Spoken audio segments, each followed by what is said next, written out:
He is only 17 years old. Ladies and gentlemen, Miss Drew Barrymore. Drew.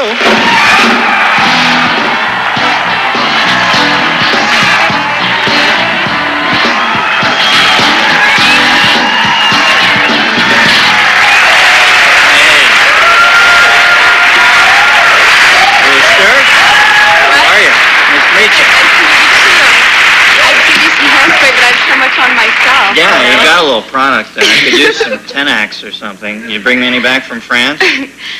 No, I didn't bring anything back from France. Yeah, I you didn't were just want anything there. to remind me of being there. We brought a camera and everything, and we just didn't want to take any pictures. You went to Cannes for the film festival, Yeah, right? everyone there was great. The press was great. They were really excited.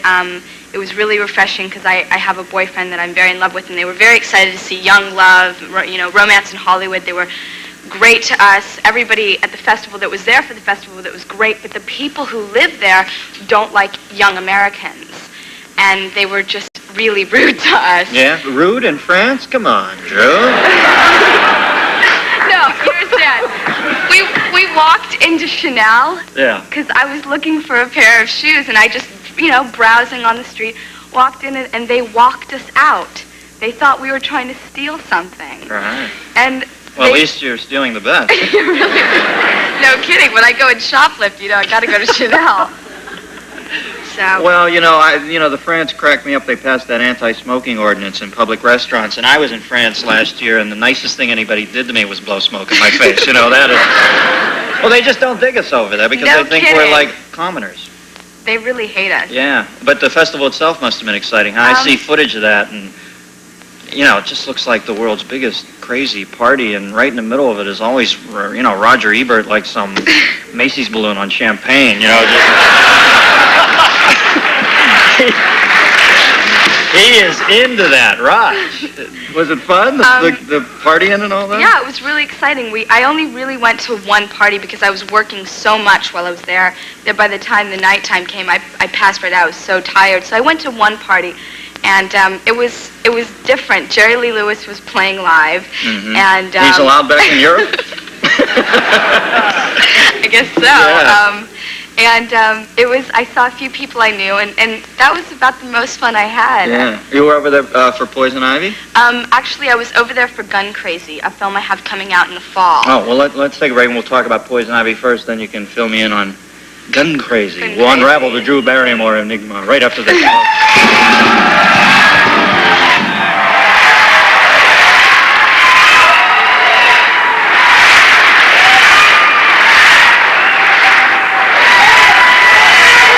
See what happened? Now stop. During the break, my personal stylist, Consuela, who used to front for Welby, came out.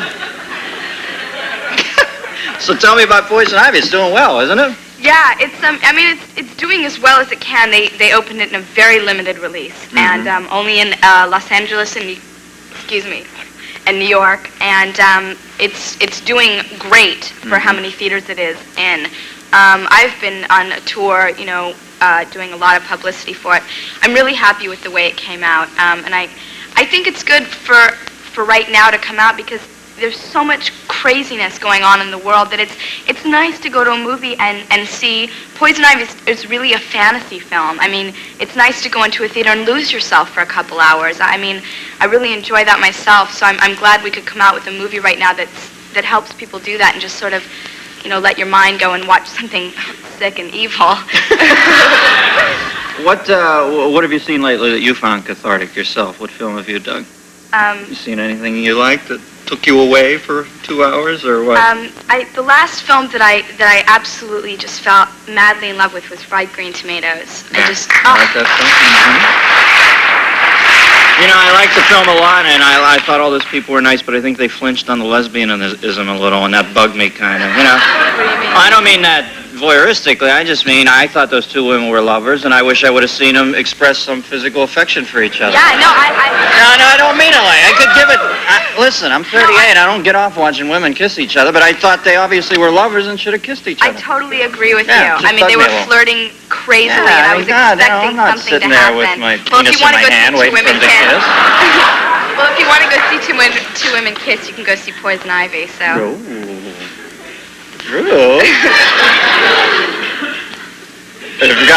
What's the thing? If you've got an itch, scratch it. Poison ivy. All right, now we got a little clip here of it, right? What happens? Is this the kiss scene? No, I don't think any TV shows will show the kiss scene. It's the only thing I'll show. My life is Sappho love. All right, so need a setup here or just... I think the clip they're showing is the one where I'm manipulating Cheryl Ladd into making her believe that I'm a good girl. Mm-hmm. Okay, roll it. Sucker. I bet you drove it with the top down even in the rain. This time. I hope that when I die, I'll have owned a sports car, had a family, a home. My mom died an old lady who never did anything with the top down. One day with the top down is better than a lifetime in a box. Good shot. You happy? Yeah, good clip. Hey, you happy? I couldn't be happier. Well, good for you, because I view your life from afar, and, I think this town can be the dregs in certain ways. I used to see you in trouble, it seemed to me, like I said, from afar, and they'd put you on the cover of magazines, and I thought, for God's sake, somebody ought to just take this girl and love her. Oh, I said they should spank you with People magazine instead of putting you on the cover, but I only meant that because I think this town is vicious in that regard. I mean, you're a kid, for God's sakes, growing up in this madness, and somebody should say, get over here, I love you, and I love you enough to crack you on the ass and tell you to get it together, But you look happy now. You got a beau, and you're in love, and you're clean for 3 years, you told me? So in love, yeah. Yeah? Well, good So for in you. love. What's his name? Oh, I asked you. I told you I would ask you. I'm sorry. Go ahead.